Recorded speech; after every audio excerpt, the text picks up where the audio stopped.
역대 어느 정부도 추진하지 못했던 과감하고 획기적인 수준으로 국민과 기업에게 부담을 주는 부담금을 정비할 것입니다.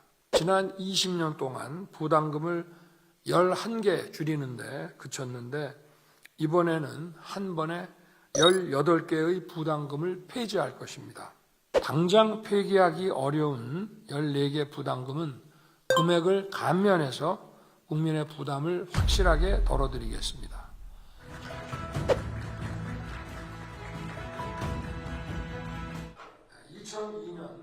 부담금 관리 기본법을 여러분 반갑습니다.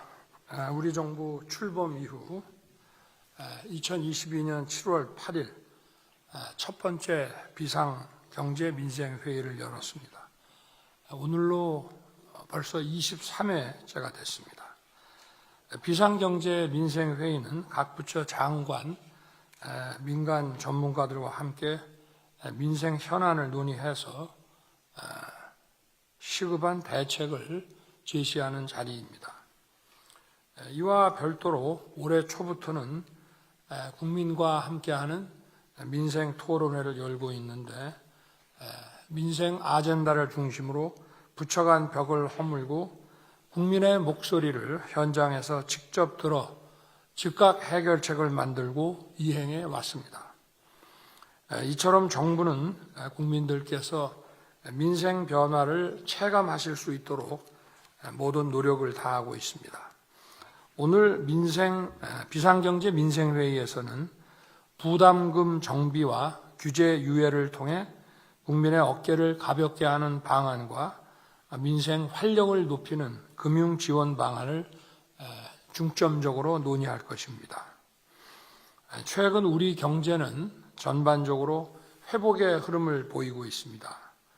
세계 교역과 반도체 경기 회복으로 올해 들어 수출이 전년 동일자 대비 일평균 11% 이상 증가하고 고용률은 25개월 연속 역대 최고치를 기록하고 있습니다.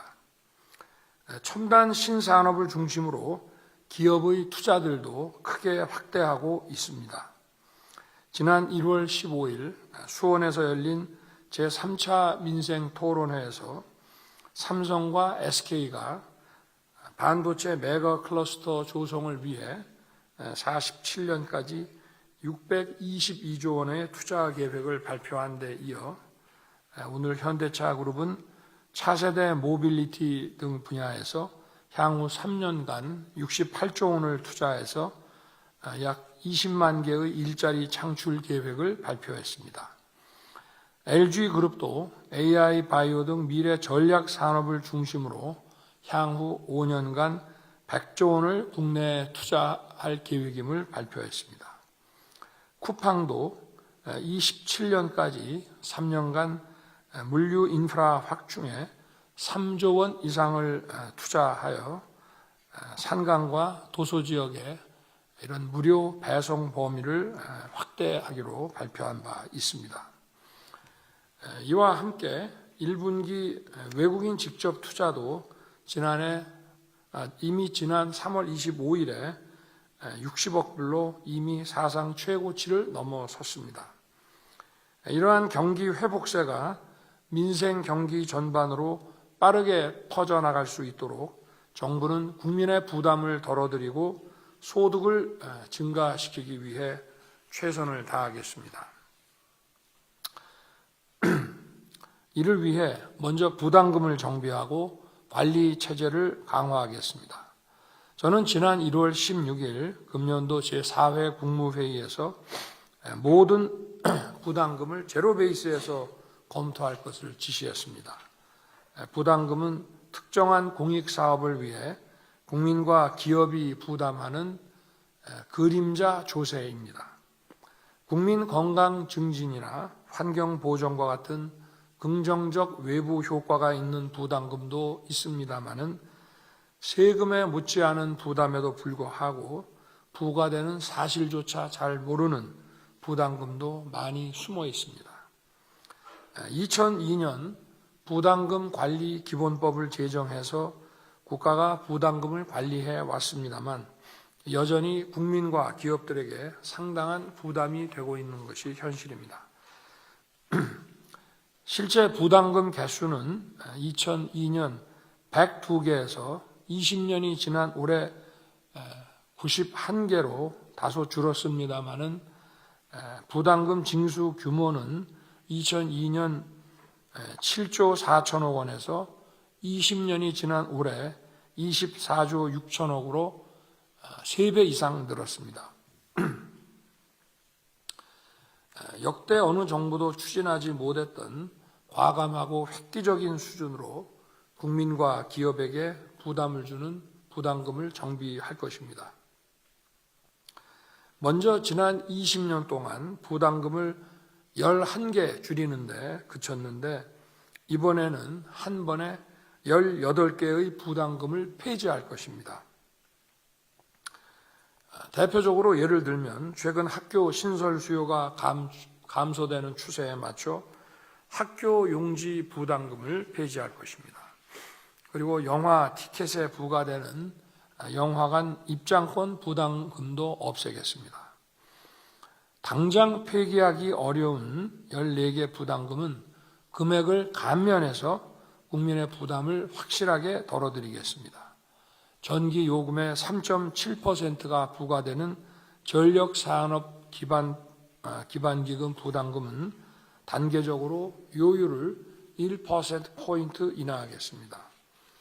해외 출국할 때 내는 출국 납부금은 11,000원에서 7,000원으로 내리고 면제 대상도 현재 2세 미만에서 12세 미만으로 확대할 것입니다.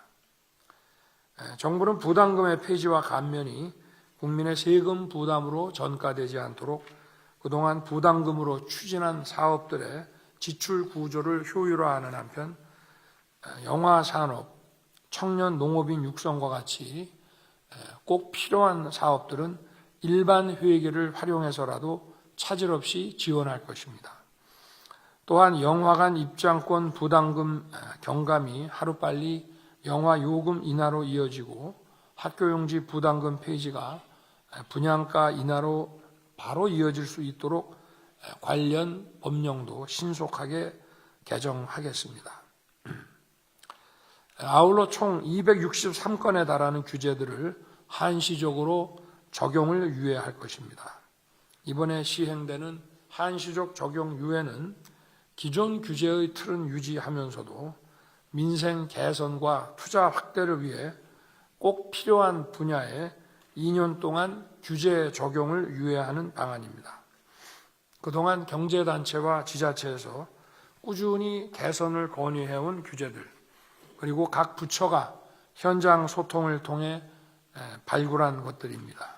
이러한 규제들은 정책 목적이 있어서 당장 폐지하기는 어렵지만 규제 적용을 유예하는 과정에서 부작용이 없으면 폐지할 것은 폐지하고 손 볼 것은 개선하겠습니다. 우선 기업의 투자와 성장을 가로막는 입지와 시설 규제를 속히 걷어내겠습니다. 용적률은 완화됐습니다마는 산업단지의 고도 제한으로 여전히 증축이 늦춰지고 있는 반도체 기업의 애로를 즉각 해소할 것입니다. 또한 중소기업과 소상공인이 부담은 덜고 혜택은 더 많이 누리도록 관련 규제를 신속히 완화하겠습니다. 온누리 상품권을 전통시장뿐 아니라 더 많은 골목형 상점가에서도 취급할 수 있도록 사용처를 확대하겠습니다. 또 외국인 근로자가 불법 이탈한 경우 사업주가 철저히 관리한 것이 입증되면 향후 배정 인원이 삭감되지 않도록 불합리한 외국인 고용 규제를 개선하겠습니다. 아울러 일상의 불편과 부담을 줄여드리는 규제 정비도 속도감 있게 추진하겠습니다. 차량 성능은 눈에 띄게 좋아졌는데 승용차의 신차 검사 주기는 26년째 그대로입니다. 최초 검사 주기를 신차 등록 후 4년에서 5년으로 개선하고 서울과 같이 검사소가 매우 부족한 도심에 신규 검사소를 확충해서 국민 불편을 덜어드리겠습니다. 또 예를 들면 청년과 신혼부부의 행복주택 거주 기간을 최대 6년에서 10년으로 연장해서 젊은 층의 주거 불안을 덜어드리겠습니다. 뿐만 아니라 활동 지원사를 구하지 못해 최중증 장애인을 가족이 직접 돌보는 경우 이 활동 지원금을 동거 가족에게 지급하겠습니다. 이러한 부담 경감 방안들과 함께 민생 활력을 높일 적극적인 금융 지원 방안을 펼칠 것입니다. 고물가와 고금리로 어려움을 겪는 소상공인과 중소기업에 돈이 돌게 만들겠습니다. 먼저 중소기업들의 경영 어려움을 해소하기 위해 총 42조 원의 자금을 공급해 나갈 것입니다.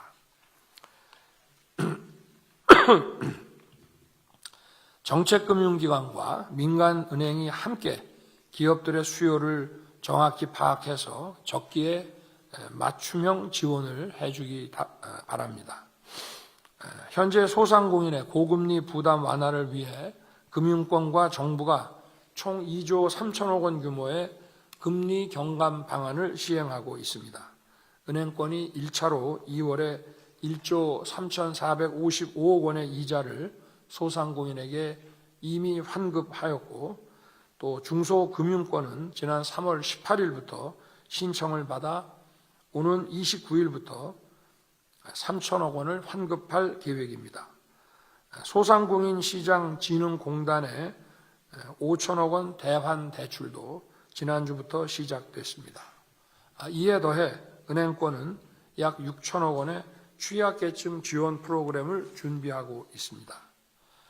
이 중 약 2,400억 원은 서민금융과 저금리 대환대출 재원으로 활용하고 약 1,900억 원은 전기, 통신비 지원, 이자 캐시백과 같이 소상공인과 소기업을 지원하는 데 사용될 예정입니다. 나머지 1,700억 원은 청년과 금융 취약계층 지원에 활용될 것입니다. 은행들은 지원이 신속하고 원활하게 이루어지도록 세심하게 관리해 주기 바랍니다. 아울러 정부는 부동산 PF 관련 리스크를 철저히 관리하는 한편 사업성이 충분한 정상사업장이 금융 리스크에 빠지지 않도록 충분한 자금을 공급할 것입니다. 이를 위해 주택금융공사와 주택도시보증공사의 보증을 현행 25조 원에서 30조 원으로 5조 원 더 확대할 것입니다. 또한 PF 정상화 펀드 지원 대상을 현재 부실 우려가 있는 사업장에서 일시적인 자금 애로가 있는 정상 사업장까지 확대할 것입니다. 한국은행도 4월부터 지방 중소기업 위주로 금융중개 지원 대출 9조 원을 지원할 것으로 알고 있는데, 필요시 최종 대부자로서 금융시장 안정을 위해 적극적인 역할을 해주기를 당부합니다. 오늘 여러 대책들을 내놓았지만 가장 중요한 것은 현장에서 신속하게 효과를 내도록 만드는 것입니다. 또 정부가 미처 살피지 못한 영역에서 더 풀어야 할 과제들도 있을 것입니다. 오늘 참석한 전문가 여러분들께서 현장의 목소리를 생생하게 전해주시고 각 부처 장관들은 의견을 경청하여 신속한 실천 방안을 수립해 주기 바랍니다.